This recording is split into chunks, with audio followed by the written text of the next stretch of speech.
अस्सलाम वालेकुम स्टूडेंट। आज का हमारा टॉपिक है ब्रांचेस ऑफ फिज़िक्स। फिज़िक्स की डिफरेंट ब्रांचेस हैं, बट आपकी बुक में कुछ ब्रांचेस दी हुई हैं, 9 ब्रांचेस दी हुई हैं। कौन कौन सी ब्रांचेस हैं आपके पास? मैकेनिक्स है, इलेक्ट्रिसिटी फ़िज़िक्स है, इलेक्ट्रोमैग्नेटिज्म फ़िज़िक्स है, सॉलिड स्टेट फ़िज़िक्स है, एटॉमिक फ़िज़िक्स है, न्यूक्लियर फ़िज़िक्स है और प्लाज्मा फ़िज़िक्स है, बायोफ़िज़िक्स है, एस्ट्रोफ़िज़िक्स है। ये 9 ब्रांचेस दी हुई है। इसके अलावा बहुत सारी ब्रांचेस हैं फिज़िक्स की, बट हम जो है ये 9 ब्रांचेस को स्टडी करेंगे वन बाय वन। सबसे पहले हम आ जाते हैं मैकेनिक्स पर कि मैकेनिक्स क्या है।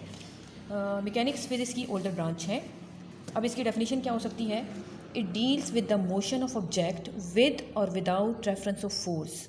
किसी भी ऑब्जेक्ट की मोशन की स्टडी करना विद और विदाउट रेफरेंस ऑफ फोर्स, मतलब कि वो जो मोशन है वो फोर्स की वजह से हो रही है या विदाउट फोर्स हो रही है, इसकी स्टडी को हम कहते हैं मैकेनिक्स। फॉर एग्ज़ाम्पल, जिस तरह से अर्थ के अराउंड मून रिवॉल्व कर रहा है, अब अर्थ और मून के बीच में कौन सी फोर्स प्रेजेंट है, वो मोशन क्यों कर रहा है, इसकी स्टडी को हम कहेंगे। इस तरह की बॉडीज़ की स्टडी को हम कहते हैं मैकेनिक्स। मैकेनिक्स को फर्दर हमने 2 ब्रांचेस में डिवाइड किया है। मैं आपको डिटेल में इसका नहीं बताऊंगी, बट आप इसका सुन लें कि क्या होती है।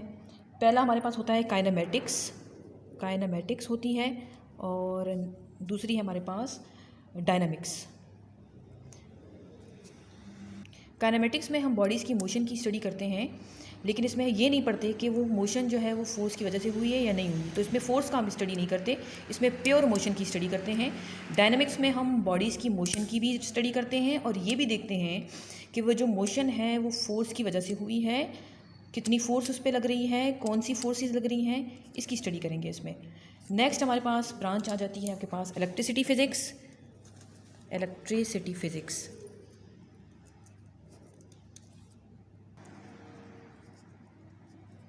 सबसे पहले हम देख लेते हैं कि इलेक्ट्रिसिटी क्या होती है।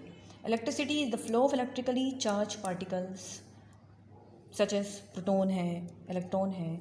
तो इलेक्ट्रिसिटी जो है वो जब हमारे पास चार्जेस जो है वो फ्लो करते हैं। चार्जेस क्या होते हैं? चार्जेस किसी मटेरियल बॉडी की वो प्रॉपर्टी होती है जिसकी वजह से वो किसी भी ऑब्जेक्ट को अट्रैक्ट कर सकता है या रिपेल कर सकता है। अट्रैक्ट वो कब करेगा? जब हमारे पास सेम चार्जेस होंगे, मतलब कि लाइक चार्जेस होंगे। रिपेल कब करेगा? जब हमारे पास अपोजिट चार्जेस होंगे। तो चार्जेस किसी बॉडी की वो प्रॉपर्टी, किसी मटेरियल ऑब्जेक्ट की वो प्रॉपर्टी होती है जिसकी वजह से वो किसी ऑब्जेक्ट को अट्रैक्ट कर सकता है, किसी ऑब्जेक्ट को रिपेल कर सकता है। और हमारे पास चार्जेस कौन से हैं? पॉजिटिव चार्जेस हैं और नेगेटिव चार्जेस हैं। पॉजिटिव चार्जेस को हम कहते हैं प्रोटॉन, नेगेटिव चार्जेस को हम कहते हैं इलेक्ट्रॉन। जब ये चार्जेस फ्लो करते हैं तो उसमें इसके रिज़ल्ट में इलेक्ट्रिसिटी प्रोड्यूस होती है, मतलब कि इलेक्ट्रिक करंट प्रोड्यूस होता है। अब हमारे पास इलेक्ट्रिसिटी फ़िज़िक्स क्या होती है? इलेक्ट्रिसिटी फ़िज़िक्स की पहले डेफिनेशन देख लेते हैं। It is concern with the phenomena and effect related to electric charges. मतलब क्या है इसका? कौन कौन से चार्जेस हैं, कौन कौन से फिनोमिना हैं, कौन कौन से इफ़ेक्ट हैं जो इलेक्ट्रिक चार्जेस से रिलेट करते हैं, और वो इलेक्ट्रिक चार्जेस जो है वो फ्लो करेंगे और इलेक्ट्रिक करंट प्रोड्यूस होगा या इलेक्ट्रिसिटी प्रोड्यूस होगी। इसकी स्टडी को हम कहते हैं इलेक्ट्रिसिटी या इलेक्ट्रिसिटी फ़िज़िक्स कहते हैं। नेक्स्ट ब्रांच है हमारे पास इलेक्ट्रोमैग्नेटिज्म।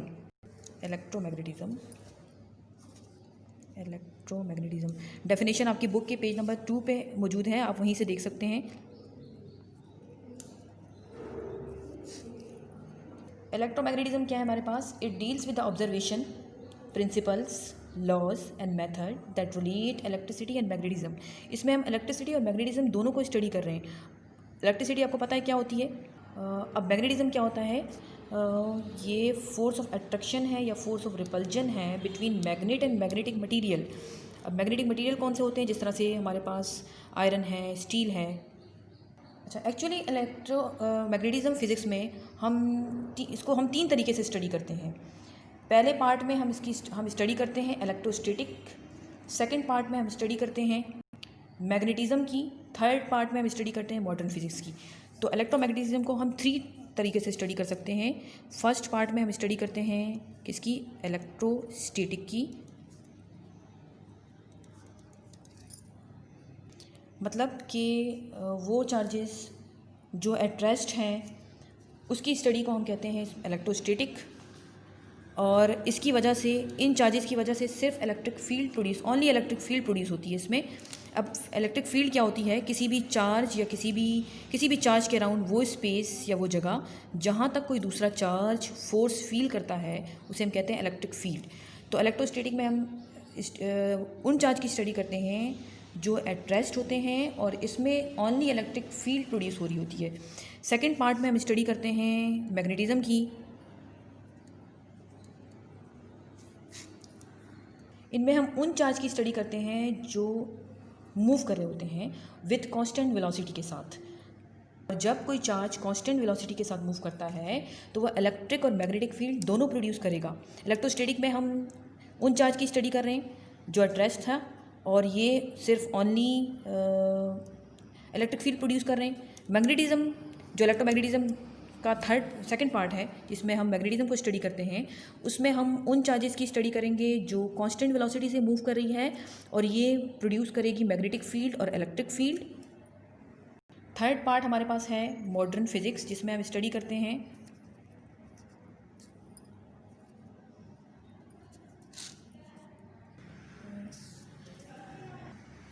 इसमें उन चार्जेस की स्टडी होती है जो एक्सेलरेशन करते हैं और इसमें इलेक्ट्रिक फील्ड, मैग्नेटिक फील्ड और रेडिएशन तीनों प्रोड्यूस होती है। तो हम इलेक्ट्रोमैग्नेटिज्म को 3 पार्ट में स्टडी करते हैं, इलेक्ट्रोस्टैटिक में, मैग्नेटिज्म में और मॉडर्न फिजिक्स में। तो मतलब क्या है इसका कि इलेक्ट्रोमैग्नेटिज्म फिजिक्स की वो ब्रांच है जिसमें हम जो है स्टडी करते हैं प्रिंसिपल्स, लॉज, मेथड और ऑब्जर्वेशन जो रिलेट करते हैं इलेक्ट्रिसिटी और मैग्नेटिज्म से।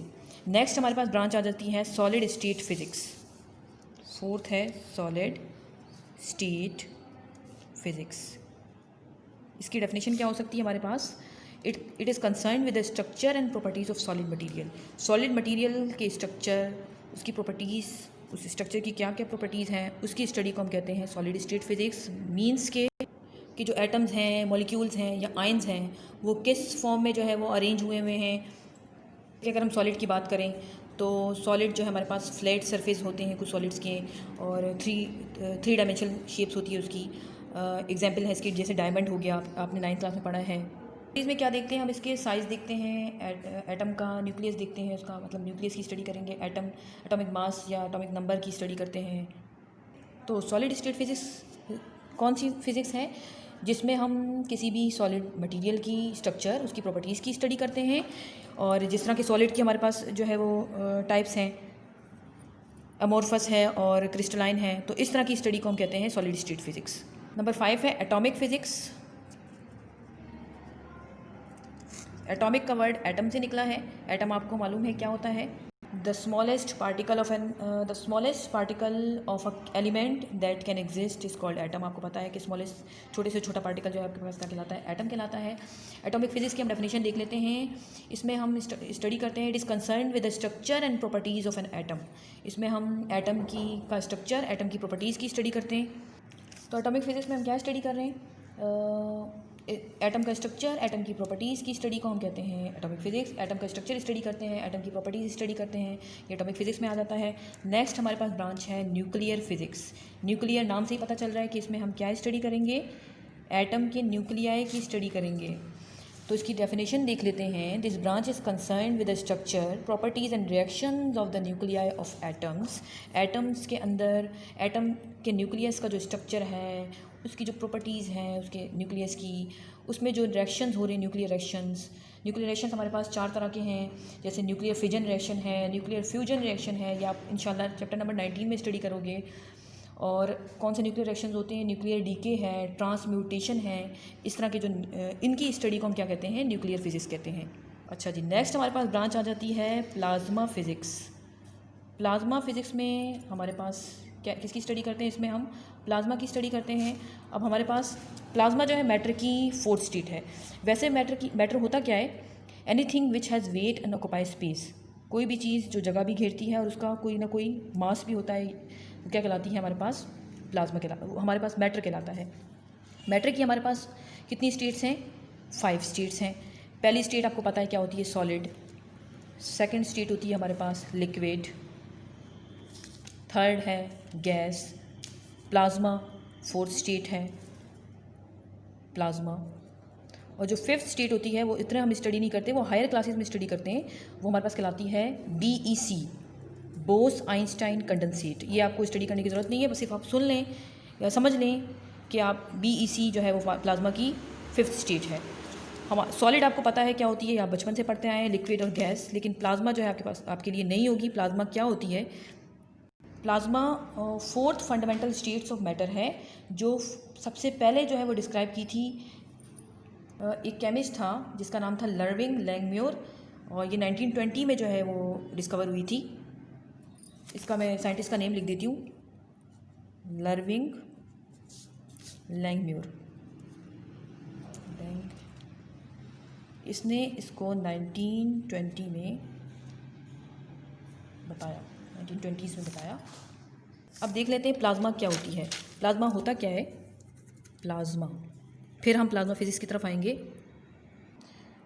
जब हम गैस को इवन मोर हीटिंग देते हैं, मोर हीटिंग का मतलब क्या है? 10,000 डिग्री सेल्सियस टेम्परेचर प्रोवाइड करते हैं, मतलब 10,000 degree Celsius provide 10,000 degree Celsius provide करते हैं। तो क्या होता है, जो गैस के मॉलिक्यूल्स होते हैं ये डिसोसिएट कर जाएंगे एटम्स, न्यूट्रल एटम में, और न्यूट्रल एटम में डिसोसिएट कर जाते हैं और पॉजिटिव और नेगेटिव चार्जेस बना लेते हैं, और कुछ न्यूट्रल एटम भी बनाते हैं। तो इस स्टेट को हम कहते हैं प्लाज्मा। तो मतलब क्या है इसका? जब हम किसी भी गैस को 10,000 या 10,000 of degree Celsius temperature provide करते हैं, तो वो पॉजिटिव और नेगेटिव और कुछ न्यूट्रल में कन्वर्ट हो जाते हैं, कुछ न्यूट्रल एटम में कन्वर्ट हो जाएंगे, और इस चीज़ को हम क्या कहेंगे? प्लाज्मा कहते हैं। इस तरह से अगर हम हाइड्रोजन की बात करें, हाइड्रोजन हमारे पास क्या है? गैस है। हाइड्रोजन को अगर हम 1,00,000 डिग्री सेल्सियस टेम्परेचर प्रोवाइड करते हैं, तो ये किस में कन्वर्ट हो जाता है? ये प्लाज्मा में कन्वर्ट हो जाता है। अच्छा, इसकी प्लाज्मा की एग्जांपल क्या हो सकती है? हमारे पास स्टार्स हैं। स्टार्स जो है हमें पता है वो बहुत हॉट होते हैं, वो गैसेस उसमें मौजूद हैं, वहाँ टेम्परेचर बहुत हाई होता है। तो जो स्टार्स हैं ये क्या है? ये प्लाज्मा की एग्जांपल है। अगर हम स्टार्स की बात कर रहे हैं तो स्टार्स में हमारे पास सन भी आ जाता है। सन, तो सन भी क्या है? प्लाज्मा है। इसके अलावा हम कहाँ यूज़ कर प्लाज्मा जो है हमारे पास बहुत कॉमन स्टेट है मैटर की। इसको हम कहाँ यूज़ करते हैं? हम जैसे कि आप अगर किसी रेस्टोरेंट में जा रहे हैं, तो रेस्टोरेंट में आपके पास जो है वो बाहर उसका एंट्रेंस पे लिखा होता है ओपन, बड़ा बड़ा लिखा होता है, और वो जो है लाइटिंग की होती है। अब उसमें भी हम क्या करते हैं, जो उसमें पाइप्स टाइप के बने होते हैं, उसके अंदर भी हम क्या यूज़ करते हैं? गैस यूज़ करते हैं, और उस गैस को जो है हम क्या किस में कन्वर्ट कर देते हैं? प्लाज्मा स्टेट में कन्वर्ट कर देते हैं। अब प्लाज्मा फिज़िक्स क्या होता है हमारे पास? प्लाज्मा तो आपको समझ आ गया होगा। प्लाज्मा क्या होता है हमारे पास? प्लाज्मा फिज़िक्स जो है हमारे पास क्या है? It is concern with the properties of highly ionise atom. Highly ionise atom कौन से हैं? जब हमने उसको टेम्परेचर प्रोवाइड किया 10,000 डिग्री सेल्सियस, तो it is concern with the properties of highly ionise atom forming a mixture of bare nuclei and electrons. तो मतलब कि हम इसमें किसकी स्टडी करते हैं? उन एटम्स की स्टडी करते हैं जिनको हम आयनाइज कर लेते हैं पॉजिटिव और नेगेटिव में, और न्यूट्रल में मतलब प्लाज्मा में कन्वर्ट हो जाता है। उसकी स्टडी को हम कहते हैं, उसकी प्रॉपर्टीज़ की स्टडी करते हैं, मतलब आयनाइज एटम की स्टडी करते हैं इसमें, और इसको हम कहते हैं प्लाज्मा फिज़िक्स। अब हमारे पास नेक्स्ट ब्रांच आ जाती है बायोफिज़िक्स। बायोफिज़िक्स की डेफिनेशन क्या है हमारे पास? It is concerned with the application of physical methods and explanation to biophysical systems and structures. अब बायोफिज़िक्स जो है वो फिज़िक्स की बहुत ही मेन ब्रांच है। तो बायोफिज़िक्स क्या है हमारे पास? फिज़िक्स के लॉज, उसके प्रिंसिपल्स को यूज़ करते हुए जब हम बायोलॉजी के अंदर लिविंग की स्टडी कर रहे होते हैं, तो उस पर किस तरह से फ़िज़िक्स के रूल्स, फ़िज़िक्स के लॉज अप्लाई हो रहे हैं, इसकी स्टडी को हम कहते हैं बायोफिज़िक्स। किस तरह? जैसे अगर हम बात करें कि फ़िज़िक्स का एक प्रिंसिपल है लीवर प्रिंसिपल। लीवर तो आपको मालूम है कि क्या होता है। हमारे पास इस तरह का एक रिजिड बोर्ड है, और बीच में इसका होता है फलक्रम। यहाँ पे हम लोड को लिफ्ट करते हैं, लोड, और हमारे पास डिफरेंट तरह से यूज़ कर सकते हैं इसको। हम यहाँ पे लोड को रखते हैं, और यहाँ पे हम क्या अप्लाई करते हैं? एफर्ट, मतलब फोर्स अप्लाई करते हैं। तो ये हमारे पास लीवर होता है। तो इस फिज़िक्स का एक प्रिंसिपल है लीवर प्रिंसिपल। ये हमारे पास किस में यूज़ होता है? हमारे हैंड जो है, हमारे हैंड में फ़िज़िक्स का यही लीवर प्रिंसिपल यूज़ हो रहा है। तो प्लाज्मा फिज़िक्स क्या है? फिज़िक्स के रूल्स, फिज़िक्स के लॉज, प्रिंसिपल्स को यूज़ करते हुए लिविंग ऑर्गेनिजम्स की स्टडी करना क्या कहलाता है? बायोफिज़िक्स कहलाता है। नेक्स्ट हमारे पास ब्रांच आ जाती है एस्ट्रोफिज़िक्स। फिज़िक्स की एस्ट्रोफिज़िक्स फिजिक्स, इसकी डेफिनेशन हम देख लेते हैं क्या है। It is concern with the study of physics of astronomical bodies. Astronomical bodies की स्टडी कौन कहते हैं? एस्ट्रोफिजिक्स। एस्ट्रोनॉमिकल बॉडीज़ कौन सी हमारे पास? मून, सन, जो सन है, एस्ट्रॉइड्स हैं, कॉमेट्स हैं, इन सब की स्टडी को हम क्या कहते हैं? एस्ट्रोफिजिक्स कहते हैं।